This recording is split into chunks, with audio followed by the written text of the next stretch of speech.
के हृदय में आती है, उस समय जो साधन चलता है वो भगवान की कृपा से, भगवत प्राप्ति होती है वो भगवान की कृपा से।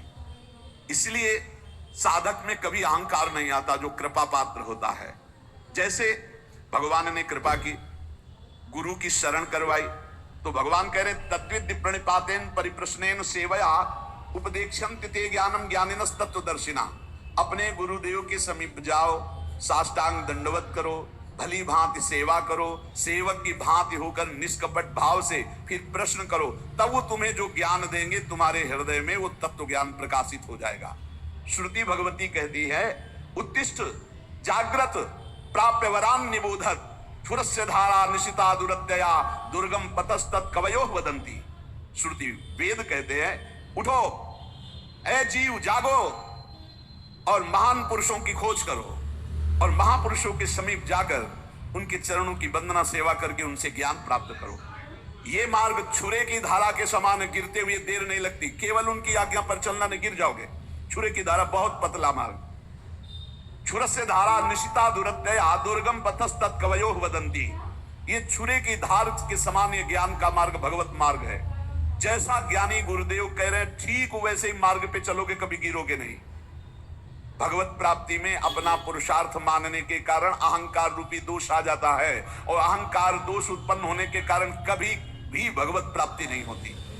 वो भीषण संकटों में फंसता चला जाता है, काम क्रोध लोभ मोह मद मत्सर अहंकार। जो साधक भगवत प्राप्ति के मार्ग में अपना बल रखता है भ्रष्ट हो जाएगा।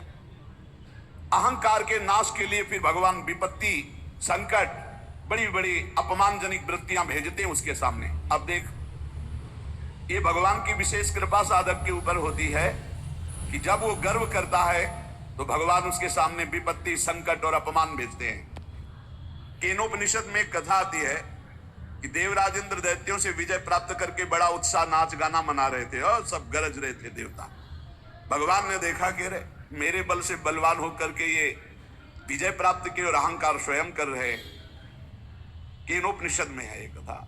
तो भगवान एक विशाल यक्ष के रूप में प्रकट होते हैं। ऐसे सभा में नृत्यगान हो रहा था, दूर से इतना विशाल आकर्षणकारी रूप। देवराज इंद्र ने कहा कौन सभा में जाके परिचय लाएगा, ये कौन बहुत दूर बलवान खड़ा है।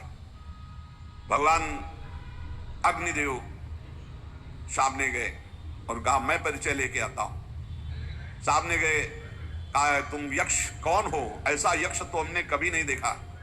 तो उनका पहले परिचय बताओ, तो तुम परिचय जानने आए हो हमारा, तुम कौन हो।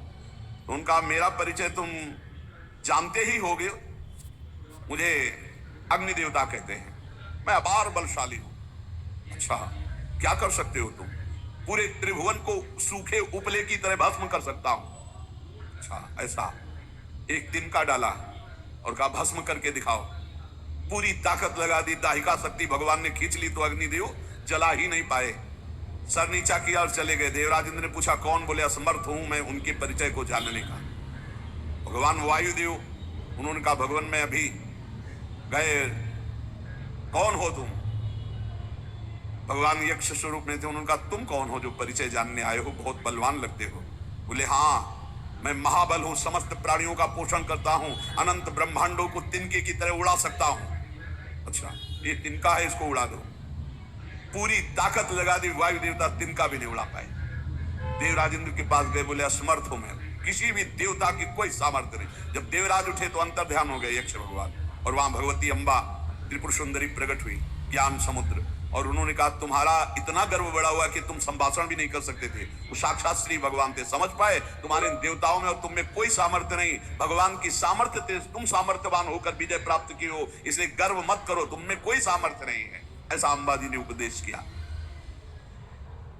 इसलिए साधक में जो परमार्थ की सामर्थ्य आती है वो भगवत प्रदत्त आती है। वो जो प्रयत्न आता है साधना में वो भगवान की कृपा से आता है। अगर अहंकार कर ले तो विघ्न पड़ जाएगा साधना में।